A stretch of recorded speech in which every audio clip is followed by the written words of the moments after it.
Hey, what's up, everybody? This is Dave from PVD Horror, and today I'm doing a short overview of the new found footage film called Body and Soul. This movie is directed by Stephen Ellis, and it is written by Stephen Ellis and Nate Schaller. The premise of this movie, in the words of the filmmakers, is in Patrol Cam Live, a groundbreaking cop TV show shadowing officers across the nation takes a chilling turn when two officers filming a live feed are plunged into a signal free abyss. As the televised broadcast abruptly ends, the subsequent discovery of their lost footage unveils a nightmarish reality. Lost in the foreboding woods, the officers encounter a sinister night. The unearthed footage exposes a harrowing tale of survival, mystery, and the dark secrets lurking within the depths of the forest. That is a very interesting summary right there of this film. So as mentioned in there, it starts off as this live PD style like cop show. And we see a number of different like police interactions with people, and then we are cut to see that this is some found footage that we're about to check out from these events that obviously something really bad happened during. And we then go to the woods where the cops are, as mentioned, stuck without signal, and they are lost, and they are with someone that they've apprehended, and basically just trying to figure out what the hell is going on. There's a lot of things that occur during that period of time, a lot of like noises heard, they find a body, all this stuff. I'm not going to go into spoilers because I feel like that really would take away from the experience of the film because a lot of it is just kind of questioning what's going to happen next.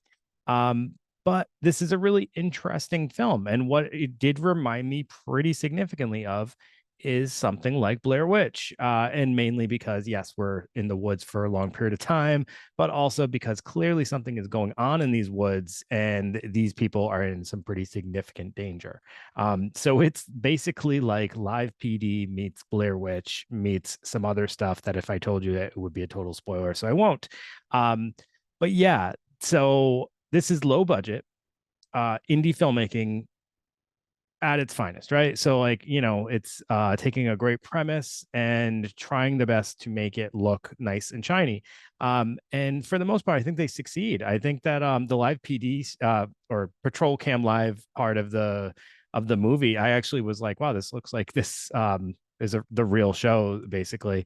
The stuff in the woods, I mean, it looks very like found footage cam style, a lot of shakiness and a lot of annoying actors in that part, which is very familiar in found footage. We often complain that like some of the characters, especially the ones holding the cameras, often come off as very annoying. Reminds me of like Cloverfield and TJ Miller's role in that, things like that.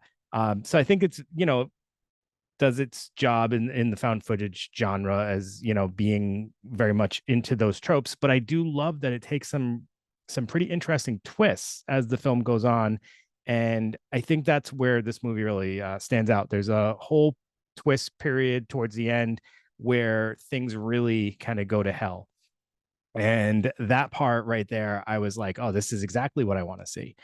So I really do think that that part really like did it for me. It took a little bit to get there, but once you get there it feels like that was a nice little payoff. And also, I mean, going into this, like I said, it's an indie lower budget found footage film, so my expectations for this are exactly that. I know what I'm getting into, and I appreciate that because if you're like us at PVD Horror, you appreciate indie filmmaking. That is really the grassroots of horror, and like trying to like explore all the different places we can take horror. So I really appreciate what they're doing here with this film. Um, yeah, so let me see. What else should I say about this? Um, who would enjoy this film? So if you are someone who loves found footage films, if you're someone who loves those live PD or cops or those kind of style shows, you would probably find this interesting. And also, if you love indie filmmaking and filmmakers who are able to do a lot with smaller budgets and just kind of utilizing their settings and the scenery to create creepy and scary atmospheres, I think you would have some appreciation for this film. So I would suggest checking it out. And you can currently check out Body and Soul on Amazon Prime now. So there's no reason not to. Check it out. So again, Body and Soul, directed by Stephen Ellis and written by Stephen Ellis and Nate Schaller. Check it out. Let us know what you think. All right, everybody. Have a great night. Thanks for tuning in. See you later.